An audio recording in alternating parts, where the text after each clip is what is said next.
দুই বিধানসভার 15টি বুথে পুনর্নির্বাচন। মগরাহাট পশ্চিমের 11টি এবং ডায়মন্ড হারবারের 4টি বুথে ভোট গ্রহণ। শনিবার সকাল 7টা থেকে শুরু হয়েছে ভোট। পুলিশ ও কেন্দ্রীয় বাহিনীর কড়া নজরদারিতেই ভোটদান পর্ব চলে। প্রথম প্রায় 1.5 ঘন্টায় কোনো অশান্তির খবরই পাওয়া যায়নি। বলে রাখা ভালো, প্রথম দফার ভোটে দাবি ওঠেনি, কিন্তু বুধবার অর্থাৎ দ্বিতীয় দফার ভোট মিটতেই 77টি বুথে পুনর্নির্বাচনের দাবি ওঠে। আর এই বুথের সবগুলি দক্ষিণ 24 পরগনার 4টি বিধানসভা কেন্দ্রের মধ্যে। কমিশন সূত্রে খবর, 32টি অভিযোগ জমা পড়েছে ফলতা থেকে। এরপরই রয়েছে ডায়মন্ড হারবার, সেখানে 29টি। মগরাহাট থেকে 13টি এবং বজবজ থেকে 3টি অভিযোগ জমা পড়েছে। কোথাও ইভিএমে টেপ লাগিয়ে দেওয়া, কোথাও আবার ইভিএমে আতর লাগিয়ে দেওয়া বা ক্যামেরায় রুমাল চাপা দেওয়ার অভিযোগ এসেছে।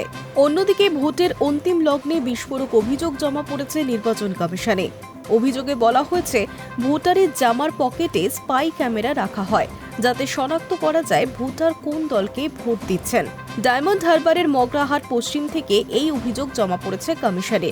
একের পর এক অভিযোগ নিয়ে রীতিমতো কড়া নির্বাচন কমিশন। জানা গিয়েছে, যে সমস্ত জায়গাগুলি থেকে এই অভিযোগ উঠেছে সেখানে বৃহস্পতিবার সরেজমিনে পরিদর্শন করেন বিশেষ পর্যবেক্ষক সুব্রত গুপ্ত। তা দেখে রিপোর্টও জমা দেন তিনি। ফলতা 30টি বুথে পুনর্নির্বাচনের প্রস্তাব দেন। তারপরই পুনর্নির্বাচনের বিষয়ে চূড়ান্ত সিদ্ধান্ত নেওয়া হয়। মগরাহাটের 11টি এবং ডায়মন্ড হারবারের 4টি বুথে ফের ভোটাভুটির সিদ্ধান্ত কমিশনের। তবে ফলতার কোনো বুথে পুনর্নির্বাচনের কথা জানায়নি কমিশন। আর এই সিদ্ধান্ত নিয়ে রাজনৈতিক মহলে তুঙ্গে চাপানুতর।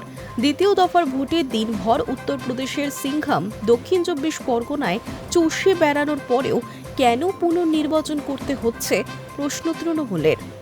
High news network.